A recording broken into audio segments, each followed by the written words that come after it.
नारायणं नमस्कृत्य नरं चैव नरोत्तमं देवीं सरस्वतीं व्यासं ततो जयमुदीरयेत्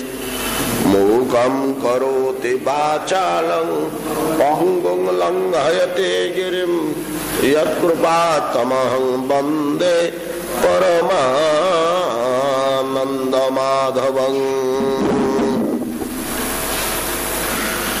संकीर्त्यमानो भगवान् अनंत श्रुतानुभावो व्यसनं हि पुंसां प्रविश्य चित्तं विधुनोत्यशेषं यथा तमोर्को भ्रमिवातिवातः मृषा गिरस्ताह्य सतीरसतकथा न कथ्यते जद भगवान् अधोक्षजः तदेव सत्यं तदुहैव मंगलं तदेव पुण्यं भगवत गुणोदयं। श्रील श्रीपाद सुत गोस्वामी श्रीमद् भागवत बोध हुए ए ग्रंथंकर नाम भागवत।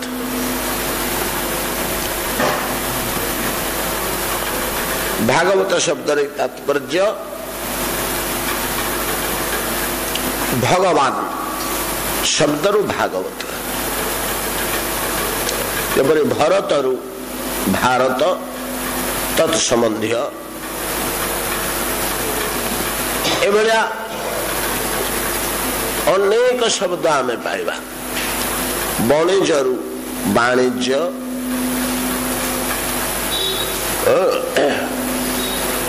से भलिया भगवान शब्दरु भागवत शब्द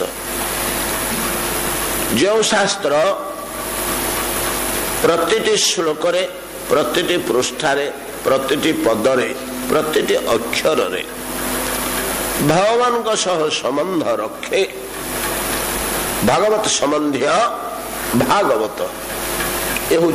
प्रकृत अर्थ। भागवत शब्दर अधुना अनेक क्षेत्र में देखा मिलूँ भिन्न भिन्न अर्थ जो गुड़िक अवश्य कौन विद्वान शास्त्रज्ञ व्यक्ति मुहरु शुणा मिले। आजिकल जुगरे समय अनेक शास्त्र दृष्टि नथिबा व्यक्ति जो मानकर बाकबाचालता रही एणु तणु गुड़िए कहिबार बाक्स्फूर्ति रही से माने भगवान को कथा कहवा को बसंती शास्त्र कथा सिद्धांत कथा कहवा को बसंती अनेक समय से मुहरु भूल निर्णय बाहरी पड़े से तो निजे जानते नहीं कि गोटे कपोल कल्पित कर कहती साधारण श्रोता सेटा को ग्रहण कर जाती भल है ना। दुई तीन जगार प्राय मु शुणा को पाई भागवत को अर्थ करती ना ना यहाँ प्रकृत हूँ भावगत भाव रही प्रकृत भाव रही किंतु सर्वत्र जो भागवत बोली शास्त्र पुराण रे वर्णित अच्छी ताकू भावगत बोलिक जड़े कहवा अन्य मान मुंड में पशि जाते चिंता करना आउ जड़े किए वर्णना कर कहते ये चारोटी अक्षर चारोटी भिन्न भिन्न अर्थ अच्छे भा भावर निर्देशक ग ज्ञानर निर्देशक एमती सब कौन कौन तत्वर निर्देशक आ ब कौन गोटे एमती कही मोर मन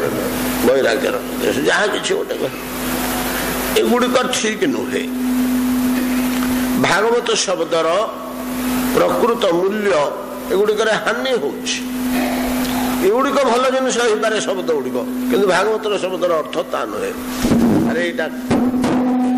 कहीं पिले ठीक अच्छे था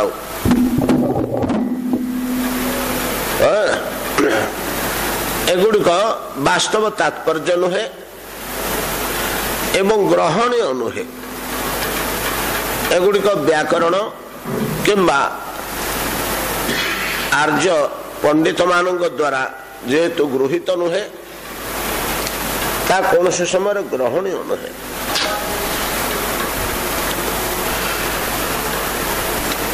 तो भागवत शब्दर प्रकृत अर्थ भगवान को संबंधी कथा भागवत कथा।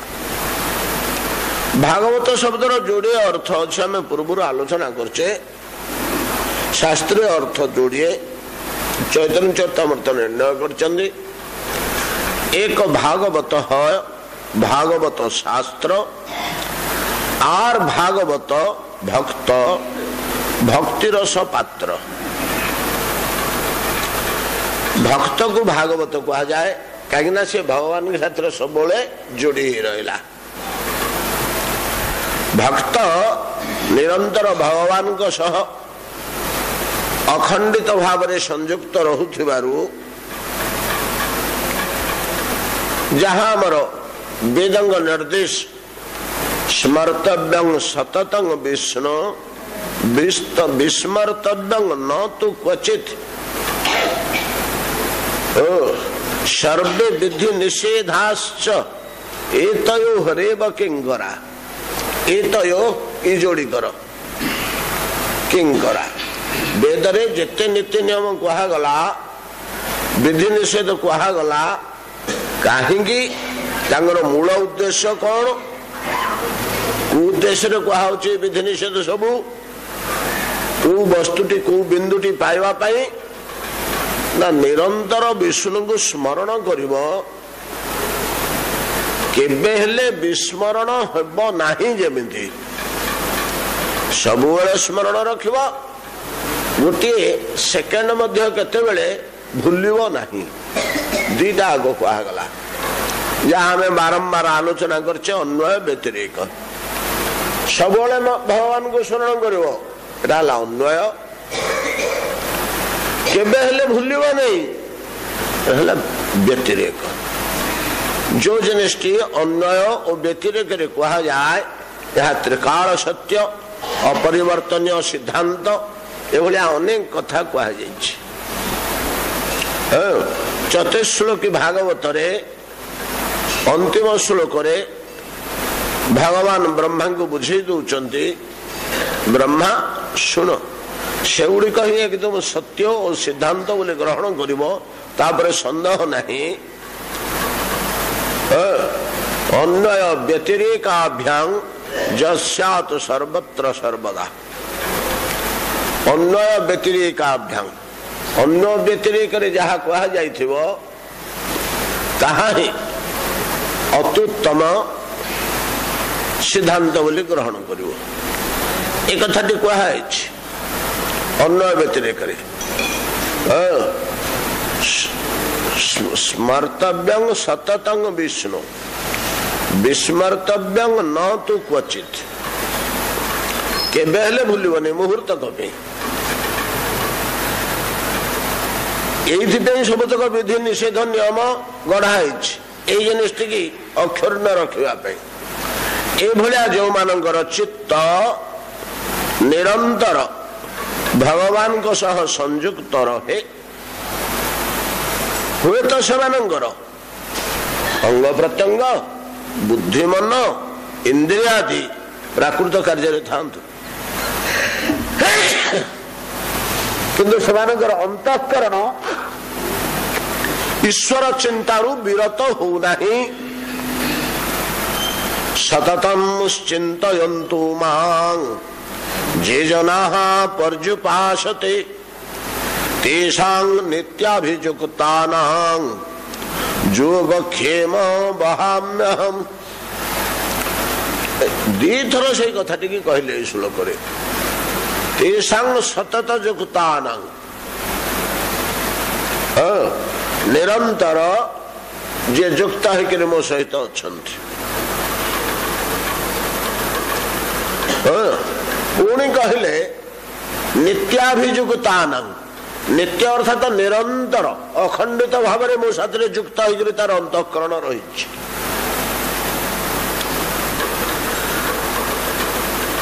ଦୀର୍ଘ ଦିନ ଅଭ୍ୟାସ ହେଲା ପରେ ଭଗବାନଙ୍କ ସହ ଏଇଭଳିଆ ଚିତ୍ତର ଅଖଣ୍ଡ ସଂଯୁକ୍ତତା ସମ୍ପାଦିତ ହୁଏ। ଆମ ପାଇଁ ଏହା ଅସମ୍ଭବ ଓ ଆଶ୍ଚର୍ଯ୍ୟାତ୍ମକ ବୋଧ ହେଉଥିଲେ ମଧ୍ୟ ଆମର ଧାରଣା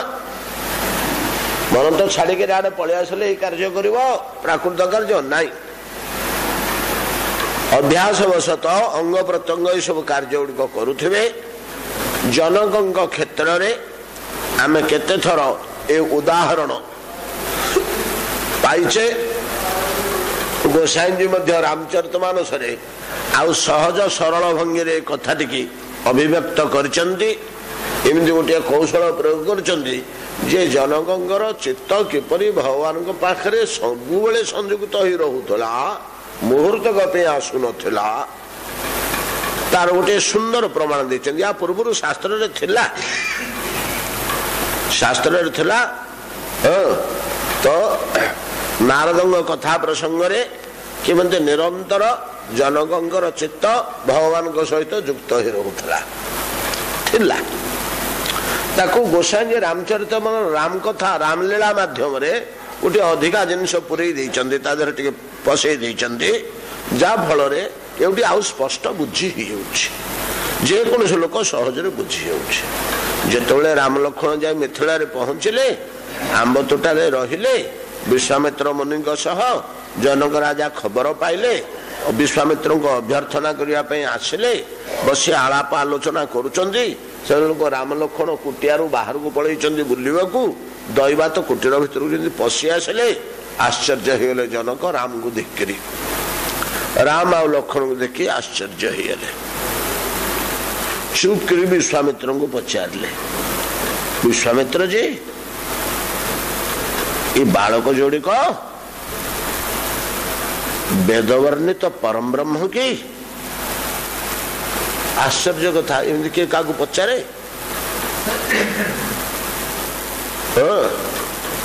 ବେଦବର୍ଣ୍ଣିତ ବ୍ରହ୍ମଯୋଗ ନିଗମ ନେତି କହ ଗାवा, ଉଭୟ ବେଶ ଧରି ସୁକହ ଆବା। ସେଇ ଆସିଛନ୍ତି କି ବେଶରେ? ନିଗମ ବେଦ ନେତି ନେତି ବାକ୍ୟରେ ଯେଉଁ ବ୍ରହ୍ମଙ୍କୁ ନିରୂପଣ କରୁଛନ୍ତି, ସେ ବ୍ରହ୍ମ ଯୋଡ଼ିଏ ରୂପ ଧରିକିରି ଆସିଛନ୍ତି କି? ବ୍ରହ୍ମଜ ନିଗମ ନେତି କହ ଗାवा, ଉଭୟ ବେଶ ଧରି ସୁକହ ଆବା। ବିଶ୍ୱାମିତ୍ର ଚମକି ଗଲେ। ରଜାଟେ, ବିଳାସୀଟେ, ଭୋଗୀ ଲୋକଟେ, ଦେଖୁ ଦେଖୁ ଚିହ୍ନି ପକଉଛି କଣ? ବ୍ରହ୍ମବସ୍ତୁକୁ ଚିହ୍ନି ପକେଇବା ଏଇଟା ସହଜ କଥା ନୁହେଁ। ଆମମାନେ ବାରମ୍ବାର ସନ୍ଦେହରେ ପଡୁଛୁ, ଟିକେ ନିର୍ଣ୍ଣୟ କଲା ଆଗ ପୁଣି ଭ୍ରମ ଆସିଯାଉଛି, ହେଇନଥିବ ପରା। ହଁ ହଁ ଏଇଟା ହିଁ ପରମ ବ୍ରହ୍ମ ବୋଲିକିରି ନିର୍ଣ୍ଣୟ କଲା ବେଳକୁ ଗୁଣ ଲକ୍ଷଣକୁ ଦେଖି ଫେର ଗୋଟେ ସନ୍ଦେହ ପଡ଼ି ଆସୁଛି। ଇଏ କଣ ଦେଖୁ ଦେଖୁ ଚଟକିରି କିନ୍ତୁ ନିଃସନ୍ଦେହ ଭାବରେ କହିଦଉଛନ୍ତି। କି କଥା କହୁଛ ହେ ଜନକ? ଜିନିଷଟା ଜାଣିବା ପାଇଁ ତାଙ୍କର ବ୍ୟକ୍ତିତ୍ୱ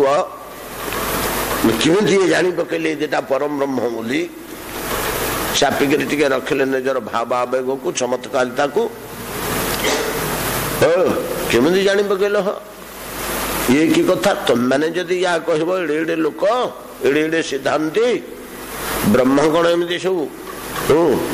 ଟୋକା ଛୁଆ ଚାକର ବାକର ହେଇକିରି ବୁଲନ୍ତି, ପଶୁ ପକ୍ଷୀ ହେଇକିରି? ଆଉ କଣ କହୁଛନ୍ତି? ନା ହଁ, ये परम ब्रह्म व्यतिरेक आउ किछि नुहंती आउ टिके दृढ़ करी कहले जनक इना कह बिलोकत अति अनुरागा बरवश ब्रह्म सुख मन त्यागा मोर मन निरंतर ब्रह्म सत्ता भितरे बुद्धिगिरी रहे ब्रह्म चिंतन भितर ब्रह्म भाव तन्मय रहे से एक अपार सुख से पाए ब्रह्मानंद सुख ब्रह्म भितर निरंतर चित्त अंतःकरण विजड़ित से भाव भावित हो रही फल नूतन विवाहित तरुणटीए कार्य उद्देश्य विदेश रही तार नवविवाहिता पत्नी परम विरहिणी अवस्था सब काम घर करुचे सास ससुर सेवा करुचे रंधा बड़ा करुचे बासन धोचे घर ओढ़ाऊचे किंतु तन्मय होगी तार पति चिंतार रही तार पतिर आचरण हस हस मुह मीठा मीठा कथा सुंदर मुखमंडल ओ लालित्य अंग प्रत्यंगर लालित्य इत्यादि सबुड़िक तार दूषी जाऊँगी स्मरण से रही जो कही हाथ गोड़ सब काम कर ब्रह्मर परमानंदमय सत्तारे मोर चित्त अंतःकरण वृत्ति सर्वदा विलीन होई परम ब्रह्मानंद सुख भोग करी से लोभ छाड़ी आसी पारुनी ब्रह्मानंद सुखर जो लोभ ताको छाड़ी आसब कहीं छाड़ी आसी पारुनी तो से लोभ एणे अंग प्रत्यंग गुड़ाक राजकार्य इत्यादि सब करुँच चली जासुविधा है पर्यंत न्याय निशाप युद्ध विग्रह भल मंद शासन दंड इत्यादि सब गुड़ाक चलुची आड़े टिके ऑफ कर चलुची किंतु मनटी मोर निरंतर ब्रह्म सत्ता भितर तन्मय होकर रही छाड़ी आसुनी किंतु वर्तमान कौन होला भूल रे जो मन मोर ब्रह्मानंद सुख छाड़ी आसवा कथा नुह इन कह ये दिटा पिला को बिलोकत या चाहि देवु अति अनुरागा अति स्नेह जोर जबरदस्ती ब्रह्म सुख को ठेली देकरी 12 वर्ष ब्रह्म सुख मन त्यागा फोपाड़े ब्रह्मानंद सुख को पड़े अंग पाक तेणु से ब्रह्म वस्तु जदि अधिक सुंदर सुठाम रुचिरतर भाव न आसी ताले ब्रह्म सुख को छाड़ी मो मन के आसवा कथा नुह जदि आसुची एटा अधिकतर सुख टाणीदेला ये सुख से ब्रह्म वस्तु आउ टिके मधुर मूर्ति धरी आसी नहले मो मन केवेले आसी न था ये निश्चित परम ब्रह्म पदार्थ ये गोटे एग्जाम्पल मात्र मिले महाराज जनक सनातन धर्म गोटे एग्जाम्पल आमती द्वितीय लोक शास्त्र कौटी देखा जाऊनी गीता भाया शास्त्र जो कहारी ना उच्चारण होनी आवश्यक नहीं केवल सिद्धांत सिद्धांत सिद्धांत सिद्धांत उपरे गड़ी गड़ी जाऊँची सी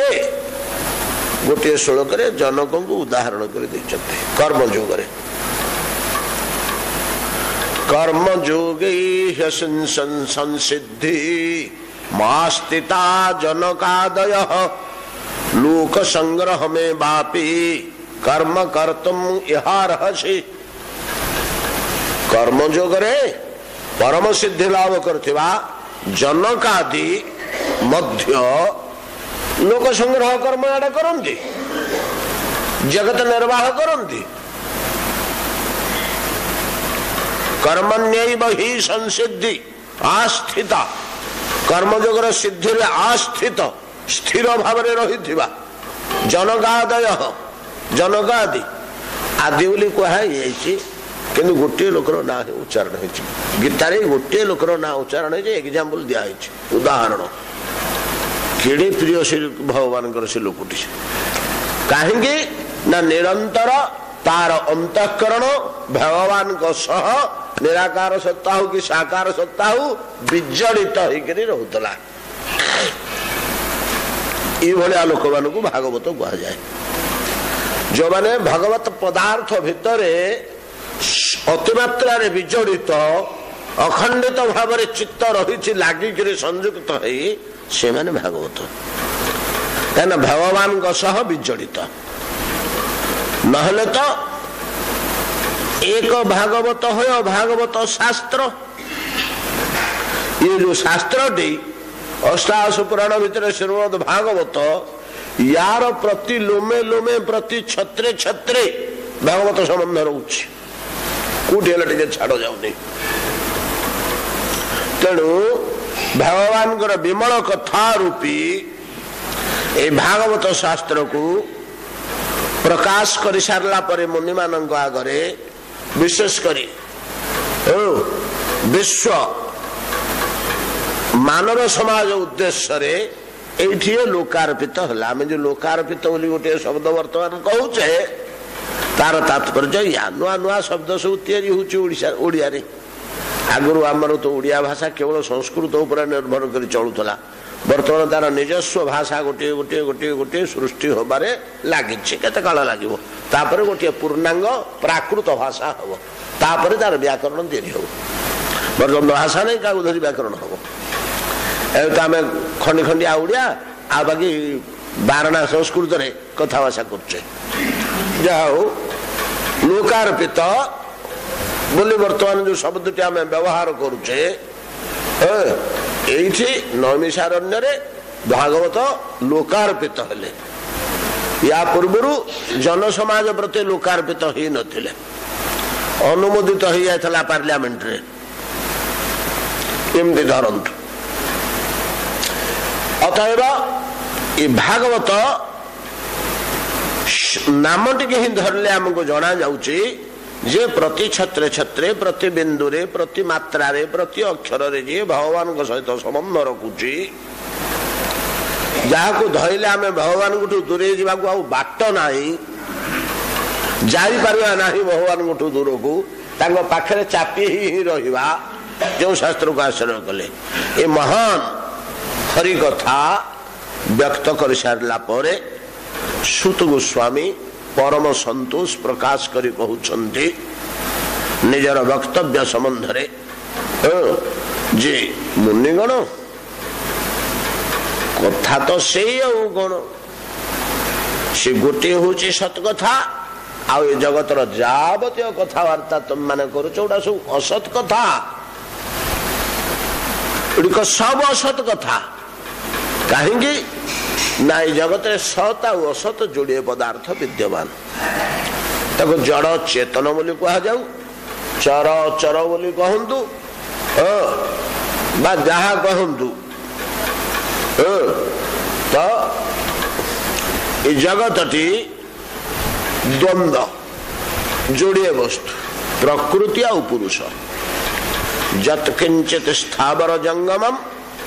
प्रकृति पुरुष संयोगात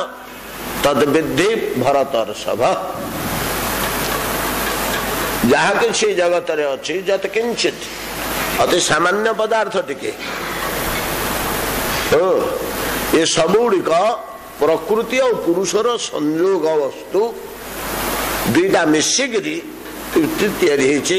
एथर किछिटा प्रकृतिर अंश अच्छी किछिटा पुरुषर अंश अच्छी प्रकृति रूप नहीं पुरुष धरी रखी से रूपटा को जमी तरु उपरे लताटे माली सुंदर माधवी लताटे कौन छन छन हो गोटे गछ उपरे जंगल रे मालिक रही तार सर्वांग बाहर को कि कौलिया कौलिया पत्र पेंथा पेंथा फूल थोपा थोपा कढ़ी सुंदर सुंदर डंक बाहर शोभमान दिशुची केते महुमाछी गुणगुण होउचंदी केते भ्रमर गुंजन करुचंदी ता चारिपटे ये समस्ते माधवी लतार आकर्षण रे एकदम सुंदर होकर रही पल्लवी गिरी जे कोठी कढ़ी झड़ी पड़ुची, कोठी फूल झड़ी पड़ुची, कोठी पक्षी बसिकी काकलिकी तार फल मंजी खाऊंगी। बहुत शोभार भंडार ताकू धरी रखी गोटे गछ, मोटा गछटे ठिया होती, तार डाल पतर अच्छी, से निजे छिड़ा हवा को समर्थ। ये माधवी लता निजे ठिया हो पारनी, ये निजे छिड़ा हो पारनी, लटेक पड़ज तले मेचाटी पड़ज सड़ीज बचीज। पशु पक्षी दली चकटी देवे, वर्षा पानी पड़ज सब बचीज लदा लदी। से रही खरा फरा बाजुची ता देहरे, से वृक्ष धरिक रखी जड़े वृक्षटी से भितर कौटी लुचिकी अच्छे, डाल पतर किसी दुशुनी, गंडी डाल पतर शाखा प्रशाखा किसी दुशुनी। घंच लता तो माड़ी बस लताटे सब किसी दुशुची। लताटी हूँ कथा अच्छी परा, विनाश्रय न वर्तन्ति कविता बनिता लता। आश्रय दरकार, ना माधवी लताटी बंचबनी। तद्रूप ए लताटी भितरे अदृश्य भाव लुचि रही धरी रखि तरुटी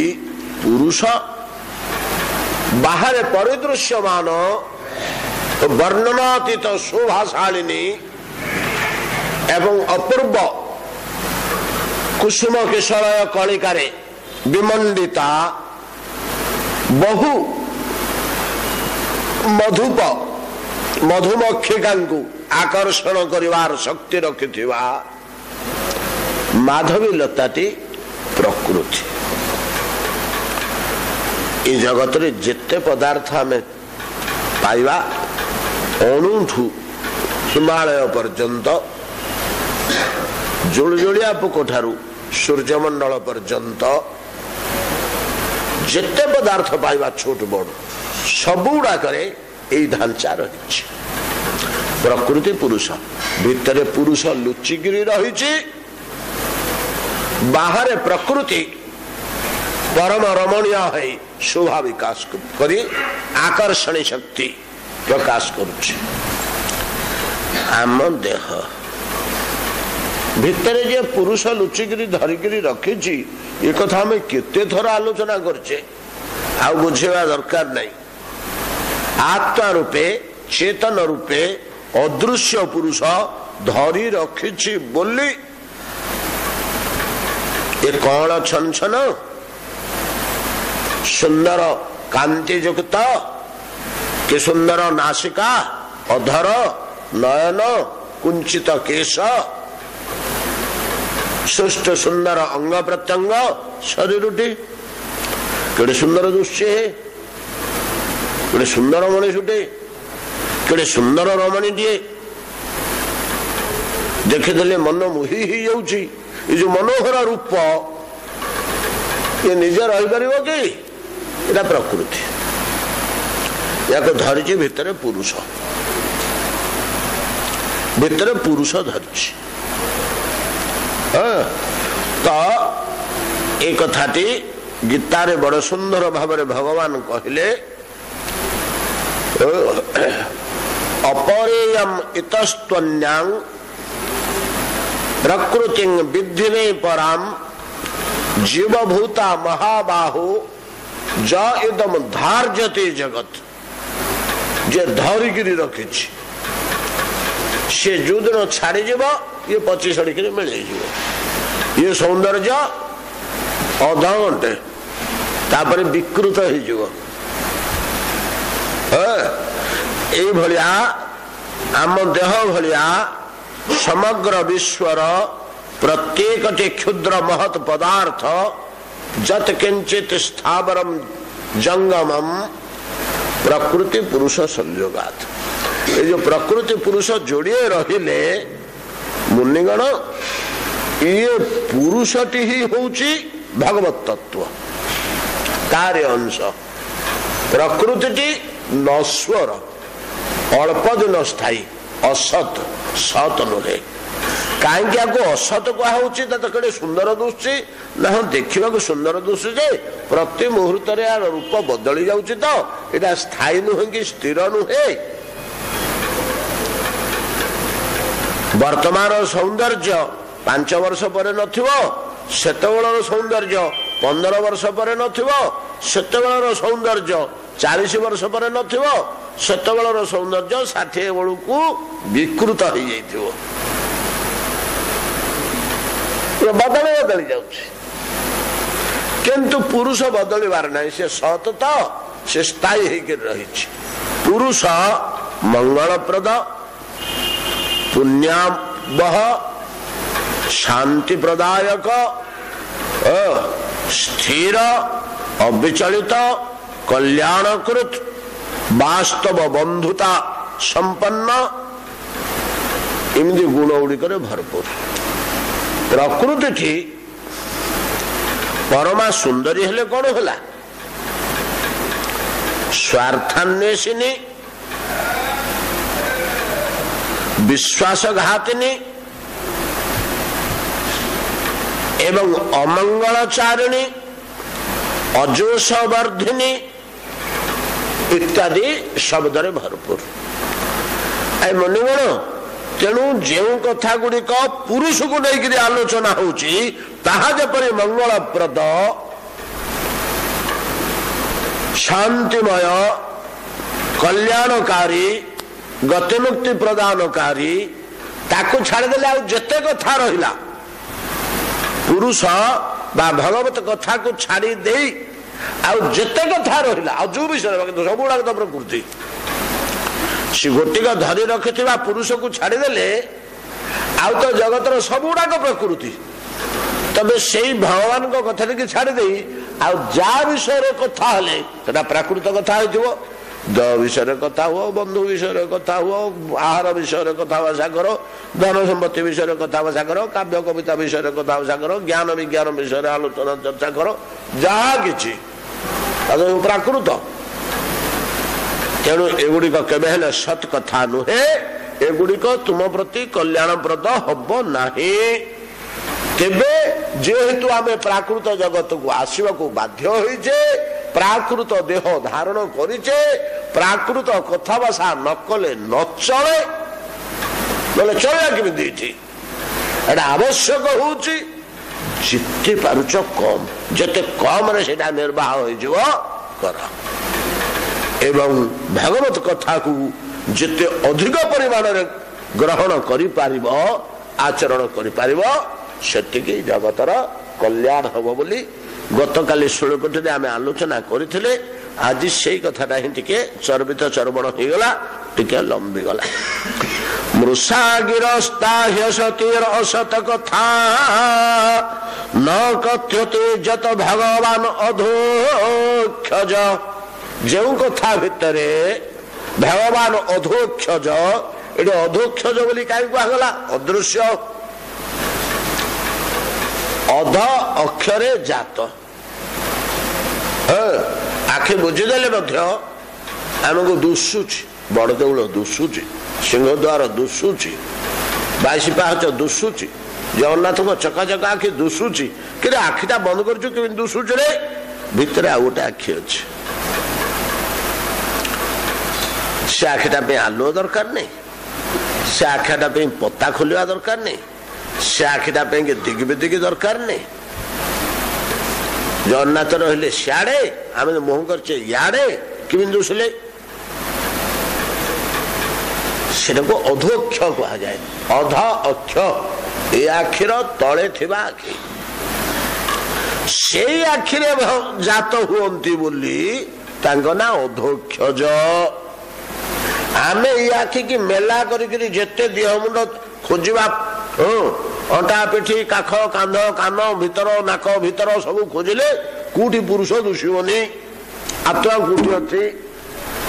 आखि बुझी देकरी चिंतन कले ये शरीर भितर जदि आत्मा नाही ये चल चंचल अच्छी किपरि जो अनुभवटी होची से अध अक्षर से जात होथिबारु ज्ञान चक्षुरे जात होथिबारु तांको अधक्षज बोली कहा जाउछथि से दुष्संतनी तेणु तांको अधक्षज बोली कहा जाइछि आमे जाहिले आलोचना करथले आमे देह भितर कोठी आत्मा अछि दुसुछि ना प्रत्येक पदार्थ भितर कोठी पुरुष रहिछि दुसुछि दुसुछि किंतु अनुभव चक्षुरे ज्ञान चक्षुरे दीर्घ समय चिंता कले से दुष्य तेणु ना अधोक्षज ये अक्षज नुहंती ये आखिरे से जात हुंती नहीं अध चक्षुरे जात हुंती अधोक्षज मृषा गिरास्ता से कथा गुड़ाक मिथ्या बोली जानो से कथा गुड़ाक असत कथा बोली जानो क्यों कथा हो ना जो कथा रे न कथ्यते भगवान अधोक्षज जो तेरे भगवान कहती जो कथा भितर भगवान का विषय कहनी प्राकृत जगतर कथा कहूँ सेगुड़ाक असत कथा सेगुड़ाक तुम कल्याणकारी नुहे से तुम बेसी उपकार किछि तो उपकार करिवो नहीं अतएव तदेव सत्यं तदुहैव मंगलम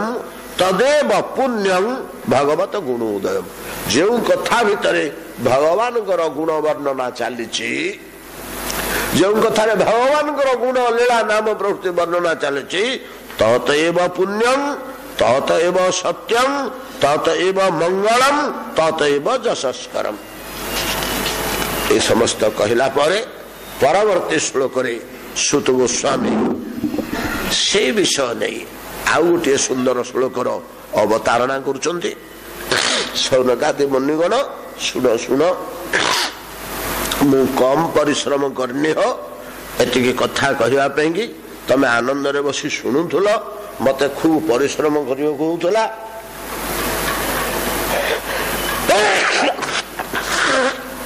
केमती कौन कहि बोले चिंता करियो कहउथला कु कथा परे कु कथा कहिबी पुनः स्मरण करियो कहउथला तेणु मते बड़ खुशी लागुची भागवत कथार महिमा वर्णना करिवारे सुन सुन तदेव रम्यं रुचिरं नवं नवं ततेव शश्वत मनसो महोत्सवं तदेव शोकार्णव शोषणं नृणां यदुत्तम श्लोक जशोनुगीयते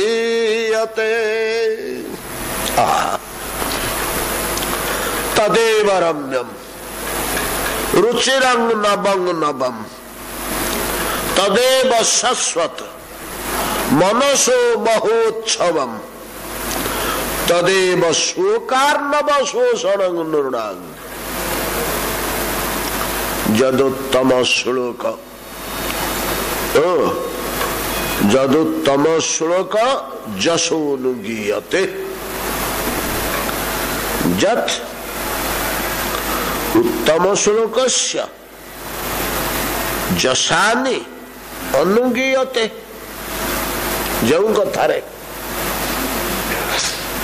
जो कथा समूहरे उत्तम श्लोकस्य जश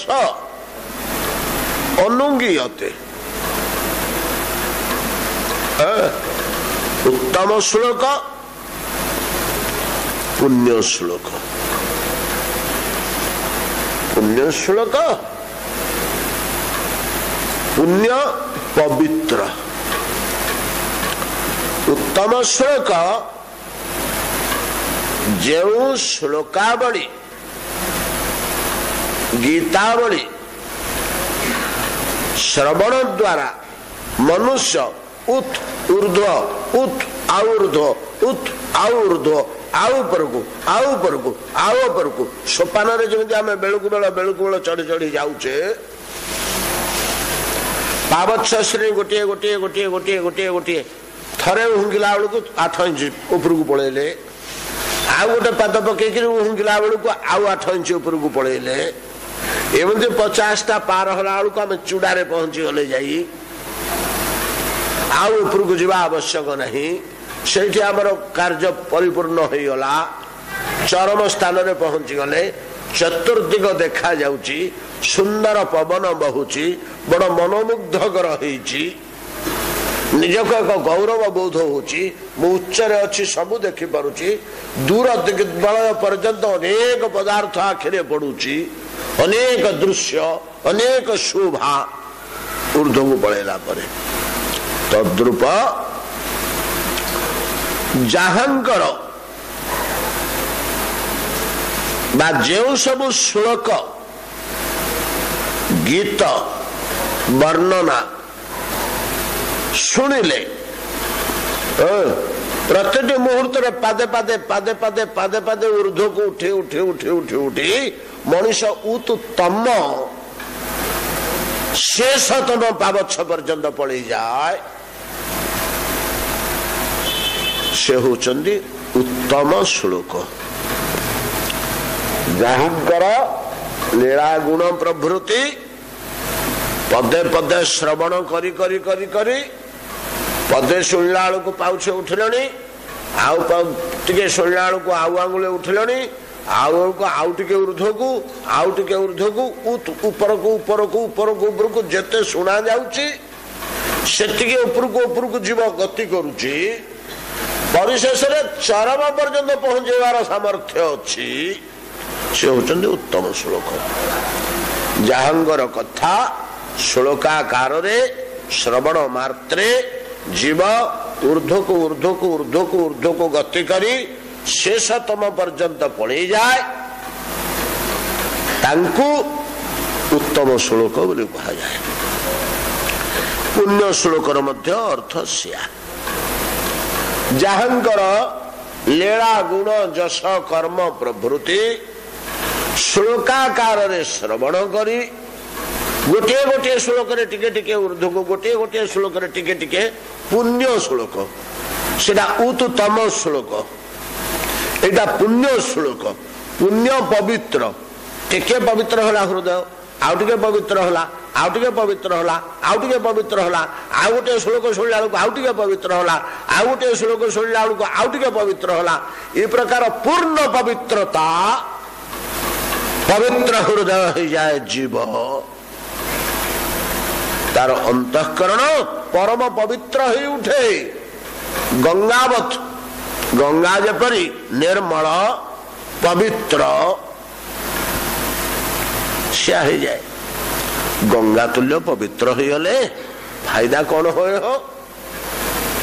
गंगा तो तार रास्ता बही जाउछि काहाको अपेक्षा नहीं तार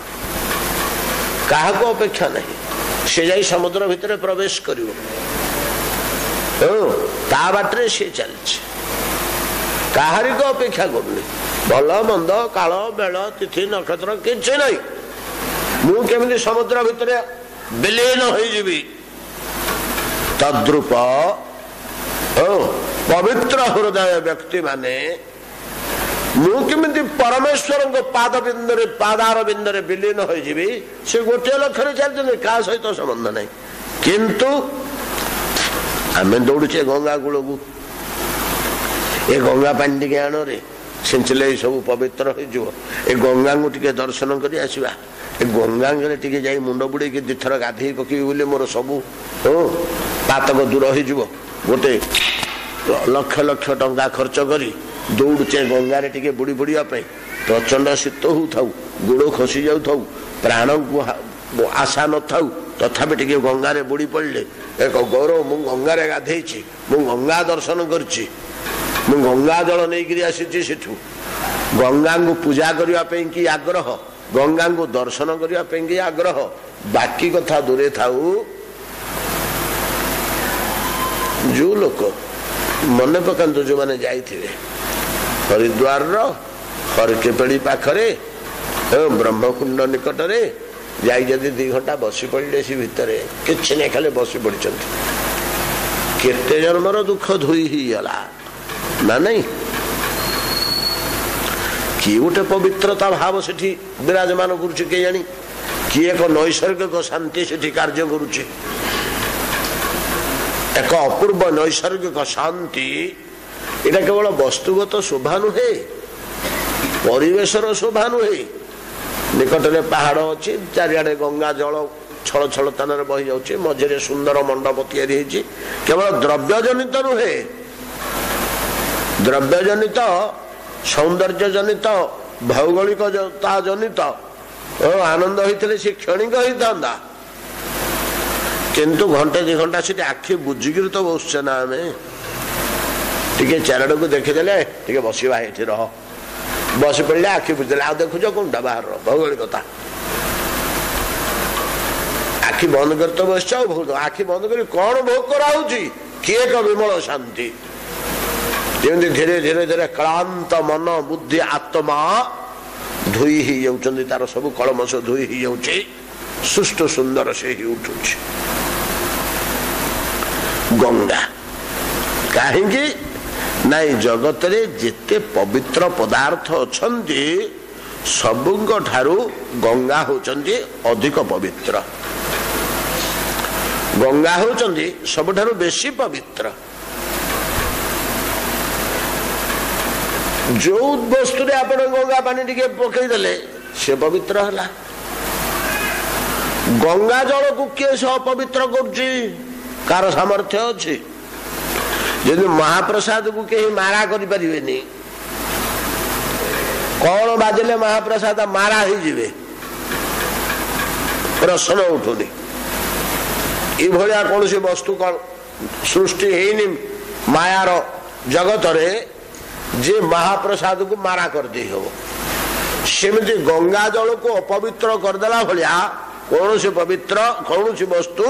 नहीं जहां ता भीतर होची हो तो से एतादृश पवित्रतमा पवित्र तरा गंगा जेपरी तद्रूप जहांकर कथा पूर्ण शोक गुड़िक ए भलिया गंगा तुल्य हृदय को पवित्र कर दिए गंगा तुल्य हृदय को पवित्र कर दिए पुण्य पवित्र से होचंदी पुण्य श्लोक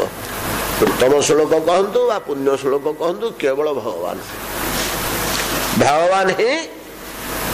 उत्तम श्लोक भगवान ही पुण्य श्लोक तांक जस जत्र अनुगीयते अनुगीयते अनुगान होची अनुगान कौन हो गान तो गान अनुगान बोले से जहा अनु पश्चात अनु उपसर्गटा सब पश्चात को बुझाए से गोवर्धन टेकी थे पछे आम से गाईदे से उदुखल बंधा होते पछे आम से गाईदे अनुगायन